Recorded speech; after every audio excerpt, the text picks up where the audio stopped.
and I'm going to take Greenland. You got it? Hey, I'm the president. I want the Panama Canal back. Oh, and by the way, I got my own company I'm starting, and I'm making a lot of money from that too with my meme coins and other crap that I'm selling. I mean, to me, it's nothing more than a crime syndicate, regardless of what party's in there. The infrastructure in this country's third world. Take the subway in New York. It's a night in Calcutta. Amtrak. What a joke. Crap. Oh, they got high-speed rails all over. Not in America. You have no right to say anything unless you're a billionaire. I got to hear the crap coming out of Musk's mouth every damn day. We are on the verge of dot-com bust 2.0. We are heading for an economic crisis, the likes of which we've never seen in the history of the world, part one or part two, when these office buildings go bust.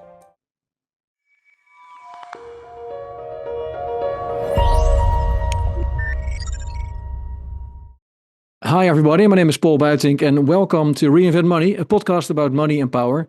And back on the show today is Gerald Celente, director and founder of Trends Research Institute. Welcome back, Gerald. Well, thanks for having me. Yeah, we spoke in May of last year for the last time, and that was quite an explosive and emotional episode that brought tears to viewers' eyes. You were heartbroken to see the spirit of old America gone. You also said with Trump, things would actually get worse instead of better. He's now in the office for more than a week. How are things going? Well, by their deeds, you shall know them, as they say. So I'm going to beat Trump and I'm going to run for president. Here's what I'm going to tell you. You elect me, I'm going to end that Ukraine war in 24 hours after I get elected. Hey, you got in office last week. Yeah. It's more than 24 hours. Now you're telling me it's going to take, then when he won, he said, I'm going to end that war even before I get into office. Yeah. And now they just sent them more Patriot missiles to keep the war going. But like all politicians promise things that they cannot possibly most of the times stick to, right? So isn't it just part of the political game? It's exactly what it is. Again, I was the assistant to the secretary of the New York State Senate.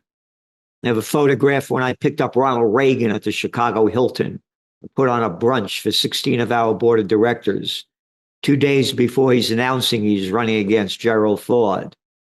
And I've been with presidents, prime ministers, and princes. I was on the other side. It's a freak show in a country near you. And no, it's disgusting. Oh, hey, listen, I want Greenland. I'm going to take Greenland. You got it? Hey, I'm the president. I want the Panama Canal back. Oh, and by the way, I got my own company I'm starting, and I'm making a lot of money from that too with my meme coins and other crap that I'm selling. I mean, to me, it's nothing more than a crime syndicate, regardless of what party's in there. And so here's on the Trump level. He's going to do everything he can to keep boosting this economy. Everything. Oh, by the way, other lies. When I come in, the first day I come in, I'm going to put a 25% tariff on Mexico and Canada, and a 60% tariff on China. How come you said you were going to do it? You didn't do it. Yeah. Well, I'm just full of crap. That's why I could say anything I want. We took out the trademark back in 2016 when he ran for president. Presidential reality show. This guy's a reality show champ. He was on TV for what, 14, 15 years? He's an actor. He knows how to play the game. And by the way, I had lunch with his brother, Robert, back in 2017. And Robert, who passed away, said when the father died back in 2002, I think it was, he left over $500 million worth of real estate. He's a daddy's boy. And again, I can't stand all of them. That little slime ball Biden that's been sucked off the public tit his whole life. Murderer of Obama, the Nobel Peace of Crap Prize winner who lied his way into office. Bill Clinton, a little, oh, yeah, just to show you how I feel about him. This was a T-shirt that when Bill Clinton, I did when he ran for president in 1992. Did you see that? Yeah. All right. And of course, your favorite, George W. Bush. Willie. That's your favorite one, Bush. Yeah. Little dad, another daddy's boy. So anyway, with Trump, there's going to be positives and negatives. But then going back to that deal that he wants to make in Ukraine, I mean, at the end of his inauguration speech, I think he did say that he wants to be remembered as a peacemaker and as a bridge builder. The guy's 78 years old. I'm sure he thinks about his legacy, and if he could achieve peace in the Ukraine, it would of course be amazing. So, do you think there's a chance that he will, maybe not within a day, but he will be able to achieve some sort of agreement there that's lasting, that could actually lead to peace? I don't think so. Because there's no way that Russia is going to give up the territory, the 20% that they've gotten. There's no way they're going to do it. And they're not going to come up with a deal. Again, they just sent them more Patriot missiles and more 2,000-pound bombs to Israel so they could keep slaughtering the Palestinians. Oh, by the way, Israel, the ceasefire deal with Lebanon, they've only killed over 100 Lebanese since the ceasefire deal and won't let the Lebanese go back into South Lebanon, which they're still occupying. And what kind of deal would you make then in the Ukraine? If you were Trump, what kind of conditions would you impose or try to negotiate? You better call a peace deal. You better call it what it is right now. You're going to lose. And I'm not giving you any more money for this. America's given them over $260 billion as our country is rotting in front of our eyes. The infrastructure in this country's third world.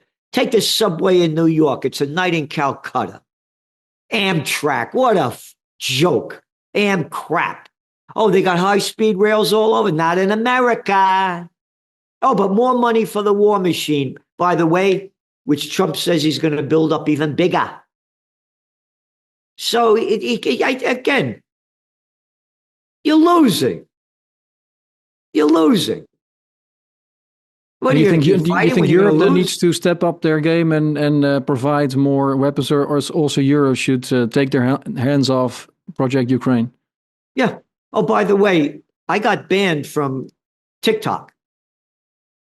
The video we put up, one of my podcasts, we said that Ukraine is going to do everything they can to keep this war going, such as a false flag event, like bombing a Russian nuclear power plant or any nuclear plant. Today, it came out that Russia stopped drones going into Ukraine, drones that were attacking a nuclear plant. I got blacklisted that permanently from TikTok for saying that.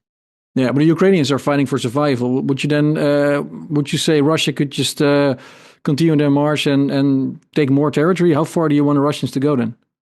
I don't want them to go anywhere. It's not my business. But this crap has been going on for thousands of years. Or from Catherine the Great. I mean, it's been going on forever. Once upon a time, there was a man by the name of George Washington. A real guy that fought, not like these little boys that couldn't fight their way out of a paper bag. That was president. He tells Americans, don't get involved in any foreign entanglements. Don't love a nation, don't hate a nation, because if you do, you become a slave to them, either way. And that basically this has been going on for centuries, and we're not going to fix it. It's not our involvement. And again, anybody, as I say, you want to go to war. By the way, I'm the same age as Trump. And you talk about a legacy. Who gives a damn when you're dead what the people think of you? I could give a shit right now what they think of me. I do what I do. If you like it, you like it. I could care less. But he I'll just tell you a quick story. Again, we're the same age. When I was a kid, and in fact, I wrote it in one of my books, what Zizzi gave Honey Boy, true story of love, wisdom, and the soul of America. It was about growing up in the Bronx as an Italian American. Anyway, I grew up right after the war in the Bronx, or the height of America. They couldn't control me. They used to say, I get in a fight, you little bastard, we're going to send you to military school. That was the biggest threat they used to give us. Trump was so narcissistic and arrogant, they sent him to military school. Could you imagine being a teenager dressed up in a stupid drag, eating crappy food, telling you when to go to bed, when to wake up, and what to do all day long? That's how narcissistic he is. Yeah. And in Holland, for example, they in the left especially, they call him, or they compare him to Mussolini with your Italian roots. Would you agree with that, or? Well, it's not only him; it's the merger. Mussolini is his statement. Fascism is the merger of state and corporate powers. Oh, I want everybody listening, get this in your head. You have no right to say anything unless you're a billionaire. I got to hear the crap coming out of Musk's mouth every damn day. Shut the hell up, Celente. You're not a billionaire. You want to be a billionaire? Throw $1 million to Trump's inauguration and you could go to the party. All right? Yeah. Yeah. Look at the people he got. What he got? 12 billionaires he brought into his office. It's the merger state. And again, it's been going on forever. Not forever, but for a long time. The robber barons, Yeah. The Rockefellers, the Carnegies. But now it's more in your face, I guess, with Musk. So it's even more obvious than that big money and state are merging together, and that the big money has a lot of influence because it's right there. They don't even hide anymore. No. As we say in the Bronx, money talks, bullshit walks. And their money talks. And again, when I grew up as a young guy, in this book, Zizzi's husband, Malcolm Lau, may he rest in peace, who also said to me one day, he said, Gerald, he said, good sex is like a good diet. He said, you can't eat the same thing every day. But anyway, he was a butcher. My uncles on my father's side and aunts, they had fish stores. No more. Everything's owned by the chains. Oh, and this slime ball, Slick Willie, he's one of the ones that killed it, boy. Brought us into NAFTA, China into the World Trade Organization. The bigs own everything. They own everything. Chains. There were no Walmarts. There were no Targets. There were no Lowe's. There were hardware stores, stationery stores, drug stores, shoe stores. Now it's all chains. It's fascism. It's the merger of state and corporate powers. Right. Yeah, and in your latest Trends Journal, I think it's also good to mention here that we have, just like last time, we have an offer for the viewers. If they want to get a 10% discount, they would have to give the Reinvent Money discount code when they subscribe to your Trends Journal. We'll put it also in the show notes. But in the latest edition, you talk about Trump being a king of the world instead of the president of the United States. Could you elaborate on that a little bit? Yes, I just said. I'm taking the Panama Canal back. I'll tell China what to do. I'll tell Russia what to do. I'll tell you what to do. I'll tell you what to do. I'll tell you what to do. Don't you know who I am? Hey, it's me. Hey. All right? Right in front of our eyes. Right in front of our eyes. Him telling everybody. Yep. This is from Times of Israel. Trump doubles down on proposal to move Gazans into Egypt and Jordan. Oh, genocide, huh? Oh, what'd you get, $100 million from that Marion Adelson? Oh, her old man gave you, Sheldon, before he died, he gave you $100 million too? Oh, you're the guy that moved the United States Embassy from Tel Aviv to Jerusalem? Oh, when you said to the Israelis, hey, you know that land you stole over there in Syria, it's yours. Oh, Trump's son-in-law, Jared Kushner.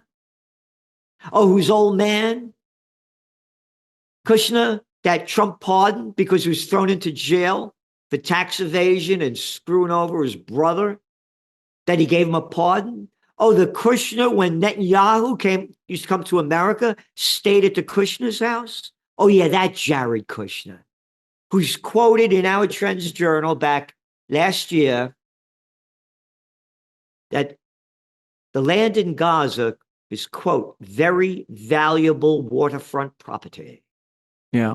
But could you give Trump some credit then for at least being involved in this latest ceasefire deal and exchange of prisoners and hostages? Is that something you can credit Trump for? Yep. It happened with that guy that he brought in there. Yep. No question about it. That little boy Blinken under Biden just kept lying and lying and lying about peace deals. He wrote about in the Trends Journal week after week after week, month after month after month, and over a year. So yeah, Trump made that happen. But what else did he do though? Oh, he just said, you know, those that spy data. I forgot what the name of the company is. That where they could Palantir? spy on you and you don't even know it. The Palantir. Yeah. They just brought that back in. And so, yeah, he did that. But what else is he going to do? Now he wants to get the Gazans out of the ceasefire deal. Now telling the people from Palestine to leave Gaza as they demolish the place in front of everybody's eyes. That's the other thing. The mainstream media, I call them prostitutes, media whores that get paid to put out by the corporate pimps and government whore masters, barely ever showed in the New York Times, the Toilet Paper Record, or the Wall Street Journal, never showed pictures of the demolishing of Gaza. Now they show them after the peace deal. They weren't showing them before. The slaughter that these people have gone through in front of, and nobody cares. Again, go back to the election.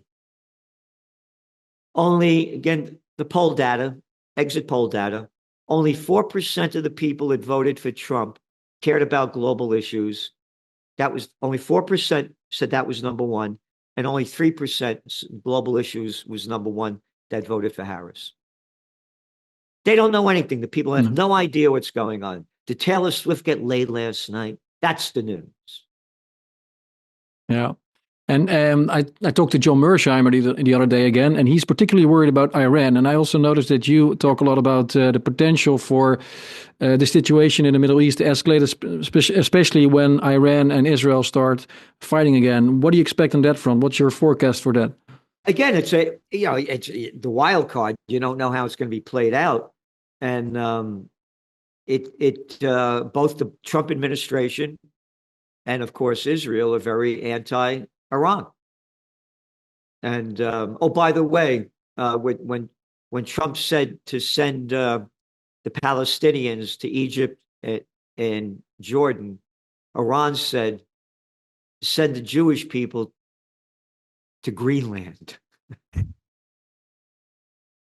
They're not going to. Here, you don't have to be good at math to figure this out. There are 91 million Iranians. They're very advanced scientifically, technologically, very advanced militarily. There are 7 million Jewish people in Israel. Who's going to win? But they're much more advanced technologically, the Israelis, I would say, than the Iranian. If you look at what Israel has been doing over the past few months, taking out some of their main enemies, I think Iran is also probably worried about that, apart from the nuclear arms that Israel also has. Iran could wipe them out, as we see it. They're very advanced militarily, very advanced. They've been building this up for years because they know it was going to happen. And there's another thing, too. It's called the Samson option, where Israel says if they lose, they go nuclear. SAMSON, you can look it up. Yeah, but then By the way, Israel's allowed to have nuclear warheads. Nobody else. North Korea's not allowed to have them, and Iran's not. It was making up this crap.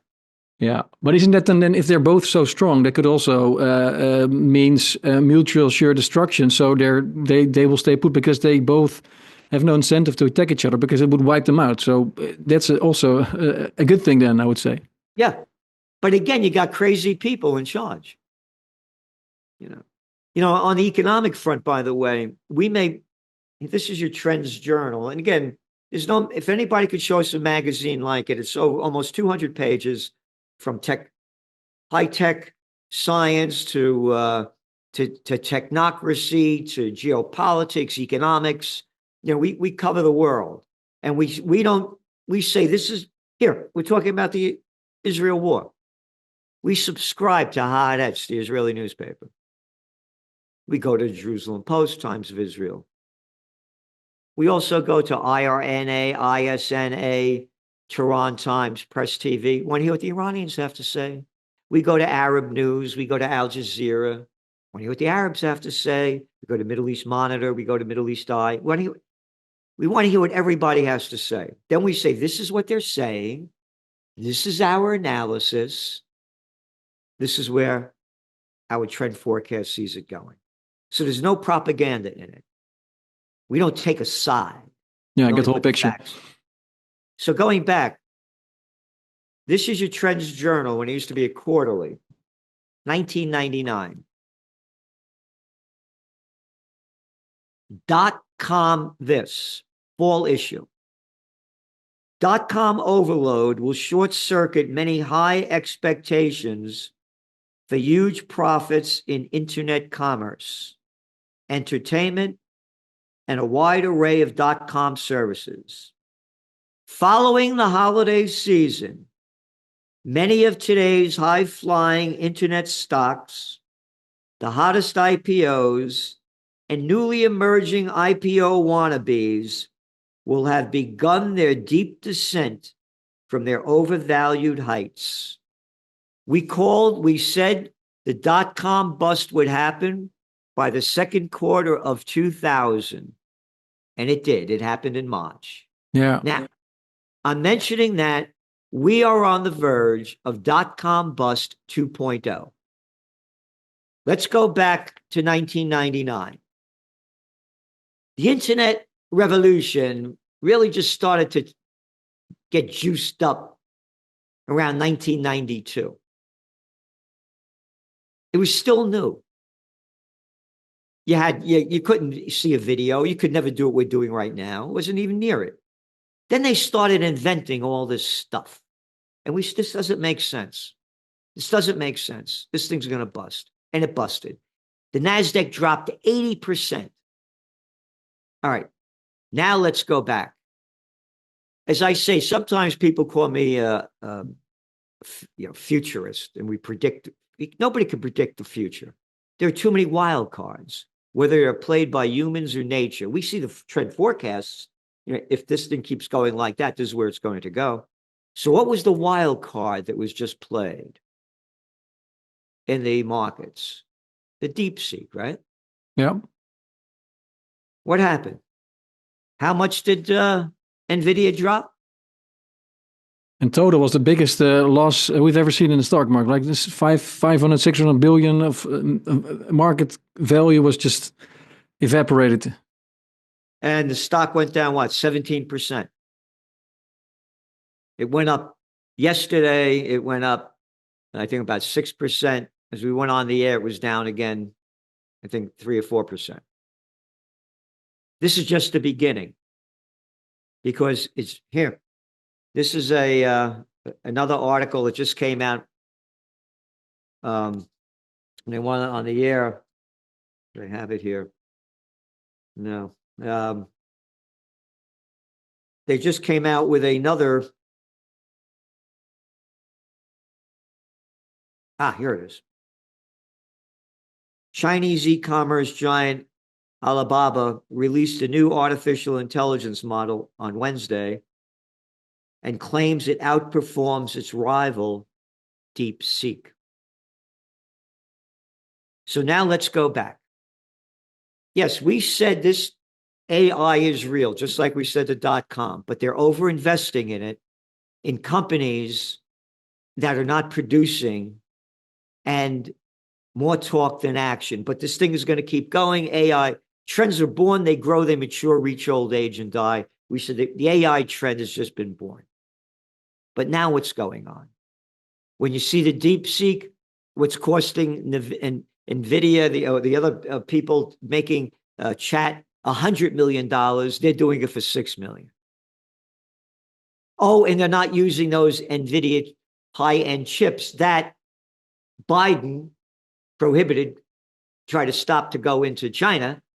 They're coming out with cheaper and less intense chips. This is going to crash the NASDAQ. With 80%, you think? Just like during the dot-com crisis? I don't know the number, but I'm just telling everybody, pay full attention to this. Because here, it goes, Alibaba now claims its new AI model, Qwen 2.5 Max, and open source is even more impressive than that of DeepSeek. And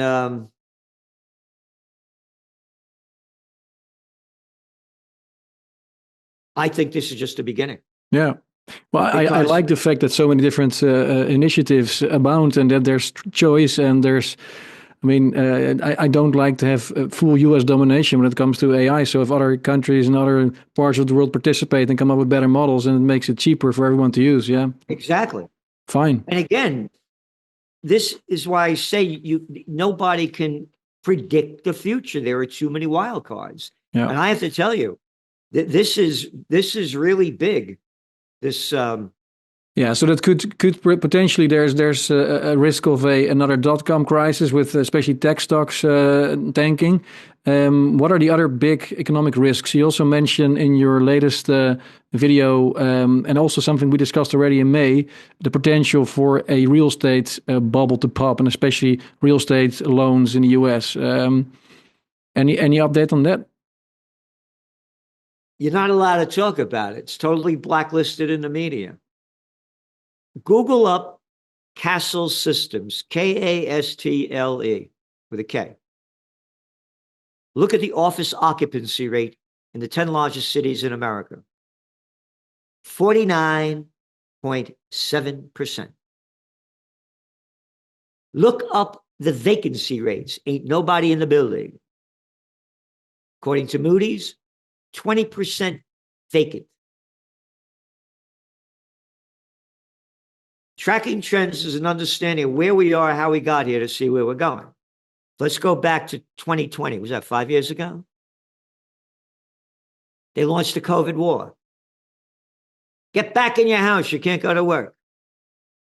So people started working from home. Now they're saying to themselves, after staying home week after week, month after month, year after year, I've been getting up at 5 o'clock in the morning to commute an hour and a half each way. I'm not going to do that anymore. Now, I'm the guy that has, let's say, 10 stories in an office building. And I say, stay home. I don't see you anywhere. You're in these cubicles. I don't need all this office space. Now, 5 years, right? The leases are coming due.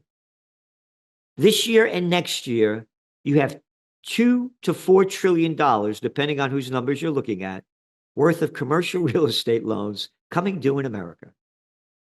There are going to be defaults on these office buildings, the likes of which we've never seen before. So when the prostitutes do talk about it, the media whores that get paid to put out by the corporate pimps and government whoremasters, yeah, we're going to convert these into apartments. No, you're not. The buildings built within, again, only the data, buildings built within the last 50 years are non-convertible. They're big, empty spaces. Need more proof? Let's go back to 2024. Oh, about, it was May. On 50th Street, New York City, Midtown, a building that sold for 300 and I think it was either 12 or 20 million in 2006 went up for auction. Sports Illustrated used to be there. Don't have any tenants now. Went up for auction. It sold for $8.5 million. It's in the middle of the block. No windows on this side, no windows on that side, no windows in the back. Knock it down, build something else up.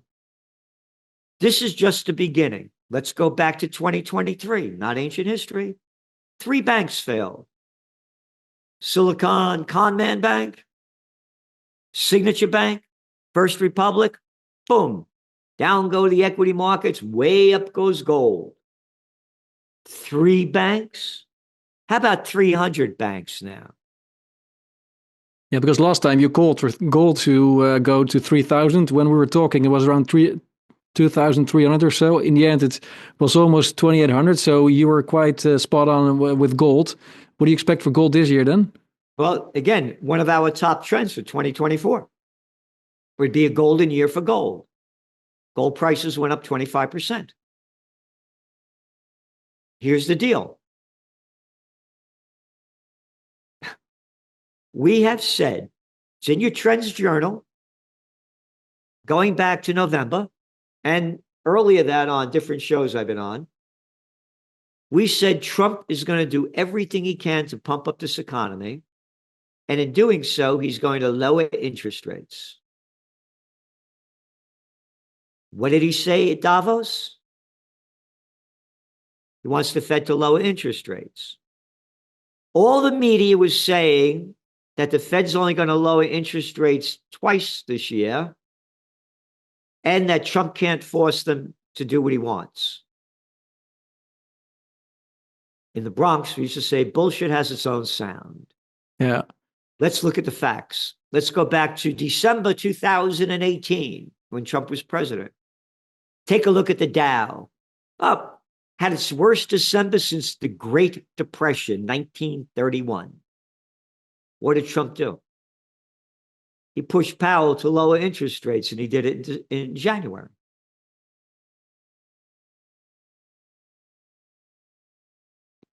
Trump is in charge. The president's in charge of the Federal Reserve. And if you need any more proof, who was the former Treasury Secretary? Miss Facha Brut, Janet Yellen. Yeah. What was her last job? Oh, the Fed, yeah. Fed head.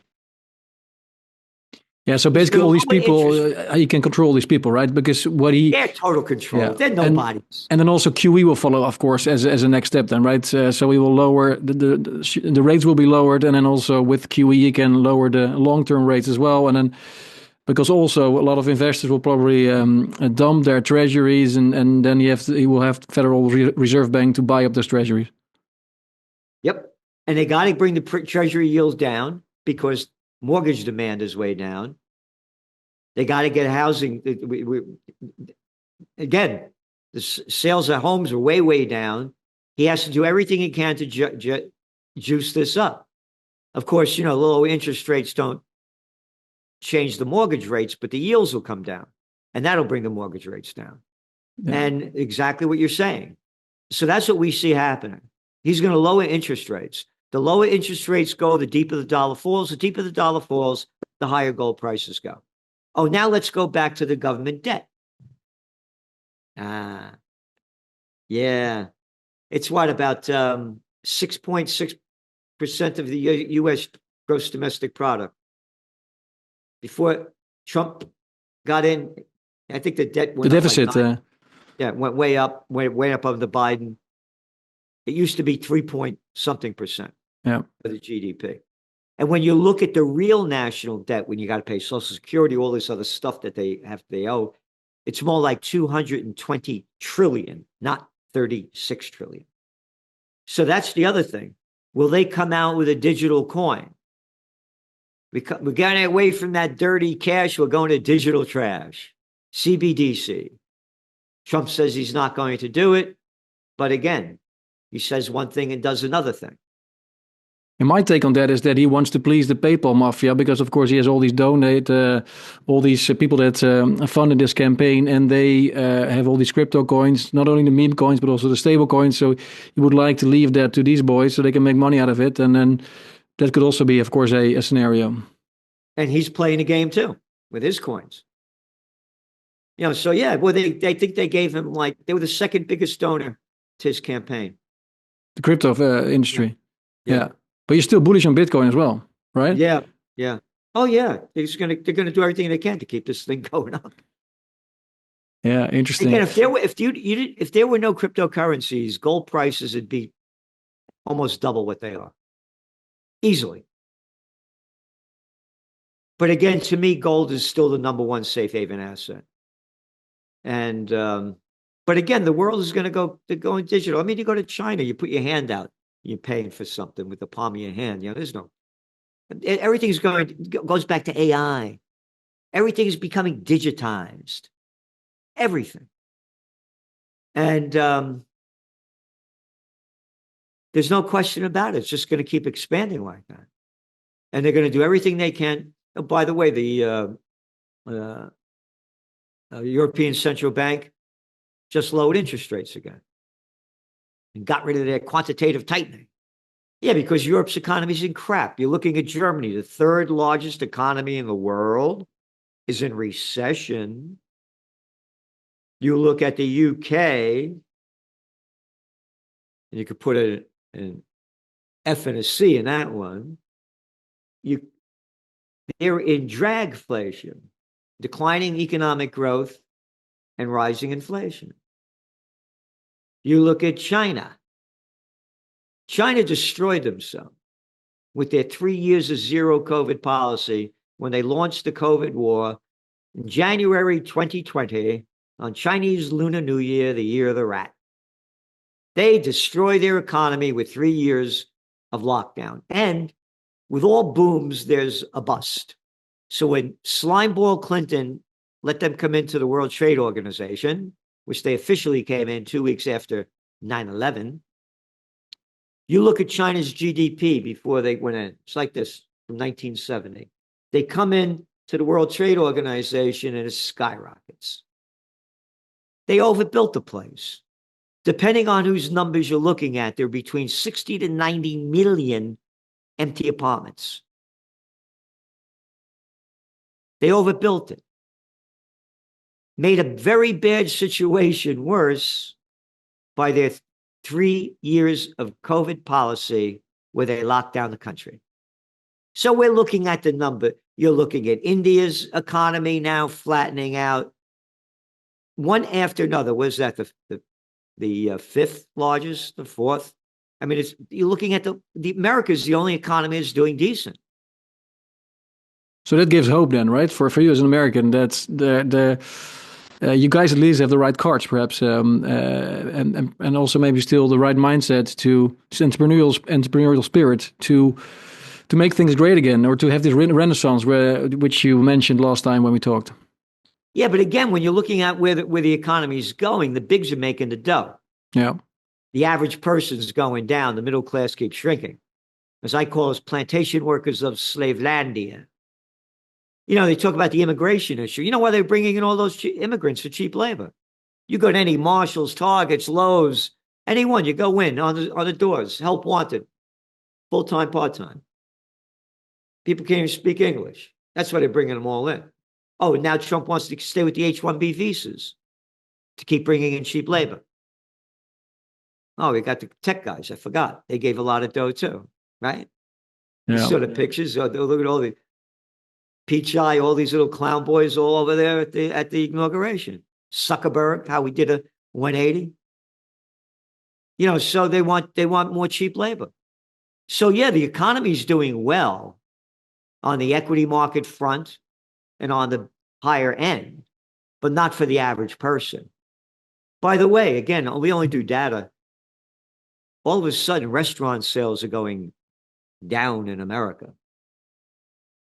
Food prices are so high, people can't afford to go to restaurants. They're eating the crap food, of course, you know, that junk food, but restaurant business is going down. And then let's go back to the office building bust. People are going to work now Tuesday, Wednesday, and Thursday. No more happy hours on Friday. So many businesses that depend on commuters are going out of business. They're gone. Again, I'm a New York City guy. I'm up in Kingston, but I go to the city a lot. Every time I get in a cab. So they tell me, when's it quieting down now? 12:30 at night. Oh, New York, the city that never sleeps. Sleeps now. 12:30 at night. When I was a young guy, we'd go out at 1 o'clock in the morning. And you're partying until 4. Yeah. And then you go to after hour places and you're partying until the next morning. No more. I did a gig it was actually Russian television. They wanted to do it down the stock exchange. Walked down from the stock exchange all the way up. I have a friend that has Tudor City restaurant, great place, up in 2nd and 40th. My buddy and I walked all the way up for rent, for rent, for rent, for rent, for rent, for rent, for rent, for rent, for rent, for rent, all over New York City, Chicago, San Francisco, one after another. We are heading for an economic crisis, the likes of which we've never seen in the history of the world, part 1 or part 2, when these office buildings go bust. Because the damage is already there, but nobody reports on it. Is that bust a bigger risk than the AI bubble? If that, or they can maybe, Well, if they're both again, bust together, that would be even worse, of course. Imagine, that's what I'm saying. Imagine if the two hit the same time. Right, right. Or one hits and then the other one hits. Again, not my data, the data out there, between $2 to $4 trillion of commercial real estate debt coming due this year and next year. And the leases are up now. You know, the leases, like people are signed for 5 years, 10 years, you know. They're up now. They're coming up after 5 years. And so there's going to be a lot of, I'm not going to take the play. I don't need the space. No, and that Trump, of course, wants people to go back to the office, and his tech bros want the same thing, but perhaps that will eventually persuade people to go back to the office. At least in Holland, traffic is crazy again because most people are back to the office, but I guess in the US that's a bit different then. Again, they're going to go back with the federal government in Washington, D.C. By the way, I used to spend my time in Chicago, living in Chicago and D.C., spending a lot of time in D.C. I was the government affairs specialist back in the 70s for the chemical industry. I was killing environmental legislation at the height of the environmental movement, staying at the Willard Hotel and putting my meetings on at the Hay Adams at 28 years old. I started to grow up. I write about that in my book, Trend Tracking, far better than Megatrends, Time Magazine. When the Iranian conflict began, that's when I became a political atheist and I realized what I was doing. But again, I wouldn't know what I know if I wasn't on the other side. So I'm thankful for that part of it. Not thankful for what I was doing, but thankful that I know. But anyway, DC was a rocking place, man, back then. I'm hanging out in Georgetown, partying like crazy. I did a gig for they had a peace rally, Rage Against the War Machine, back in 2023, down in DC, and I was one of the speakers. It was a whole different DC than the one I remember, man. Homeless people all over the place. For rents, dead, vibe shot. So yeah, he'll bring them back there. And the tech people and the banksters are going to bring them back. But so many others are going to say, I'm not going to stay home. I don't need you here. Oh, and then this is important too. When the COVID war happened, people started leaving the cities and they moved to the suburbs and exurbs. So they're not in town anymore. Yeah. Well, let's see, Gerald. Let's end the conversation. Last time you ended on quite an interesting note, also really longing back to the old days and hoping that in the end there will be a renaissance in the US. And I clearly think we need one in Europe too. But any closing remarks from you this time? Yeah, again, that's the only way to me I see it happening. Again, the facts are there. The Renaissance followed the Black Plague. When the people were killing themselves, the filthy sanitation, over 60% of Europe was wiped out. But you can't do it without any money. The Medicis made it happen. Where is the money from the billionaires? Not a penny for peace. I launched Occupy Peace over a decade ago. If the billionaires came up here, putting $1 billion in for peace, we'd have it tomorrow. You get peace movements that would really take over. Same thing with the Renaissance. Where are the Walmart gangs? Where are all these people, all these billionaires, the Buffetts? Oh, by the way, I have I have what no billionaire in America has. I have the most historic building. I have buildings on the most historic four corners in America, up here in Kingston. Right here, next door. It's the only place with pre-Revolutionary War stone buildings on each corner. 1774 Academy, where John Vanderlyn, famous Hudson River painter, went to school, and his work is in the rotunda. The 1763 Dr. Jensen House. The 1750 Franz Rogan House, and across the street from that is the 1681 Person House, which is a museum. One of my tenants in the 1763 Dr. Jensen House was Peter Buffett, Warren Buffett's boy. He has his foundation up here. He used to rent it up until 2 years ago. He came to one of my rallies when I had Ralph Nader here. Never gave me a penny for peace. Not a cent. Not a cent. A daddy's boy. Not a penny for peace. It's not going to happen unless the money's behind it. Again, as the saying goes, money talks, bullshit walks. You got to have some billionaire that has the passion to bring back the quality of the true human spirit. And without it, it's not going to happen. With it, it'll happen like that. Again, you know, I love jazz. Matter of fact, when I worked for that trade association, I became the number 2 guy running it at 30 years old. Took over the Atlanta Convention Center after we'd have the trade show. We'd entertain the people. And I did a concert with Ella Fitzgerald. He said to my former wife that you look like my goddaughter Carmen. We went backstage. Took over the Superdome, did one with Dionne Warwick. I mean, I could go on and on. I'm a real jazz fan. And one of the lines from this cat, the hottest jazz, by the way, is like between 1946 to 1952. America's at the height after the war. And all they're singing about is getting high, getting laid, and getting drunk. It's a riot. And we didn't hear this music. They called it race music. It was on black radio stations. There were thousands of radio stations until, again, slimeball Bill Clinton deregulated it with the 1996 Federal Communications Act. The music was so uplifting. Anyway, one of these cats, one of his lines was, entertain the people, you understand? People don't care about facts.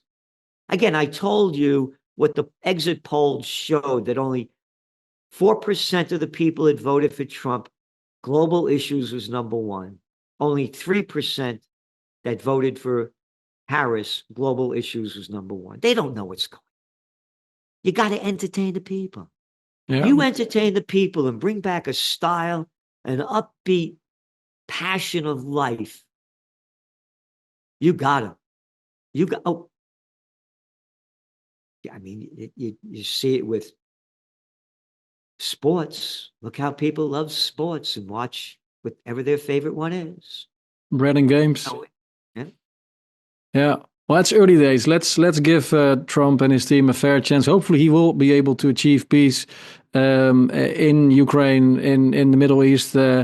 I do share your skepticism. I also see a lot of things I don't like, but yeah, let's see. Maybe we can talk again, Gerald, end of the year, and then we can assess the year and see how much again has come out. I hope he does the best that he says he's going to do.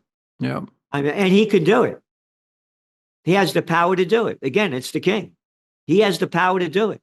He can end these wars. But again, by the deeds you shall know them. So don't lie to me and say you're going to get it done in 24 hours. And don't tell me you're going to end it before you get in office and it's still going. So that's what gives me the skepticism. But boy, if he could bring, and again, what he was doing to tell the Palestinians to get out of Gaza, that's genocide. Yeah, at least it's ethnic cleansing if you remove a whole group like that. Yeah. Yeah. Well, thanks, Gerald. For all the viewers, they can go to transjournal.com/subscribe and then put in Reinvent Money, you get the 10% discount. Thanks again for making time available, Gerald. Always a pleasure to talk to you, and let's do it again at the end of the year. I'd love to. Thanks so much for having me on, and thank you for all you do. You're welcome. Thanks.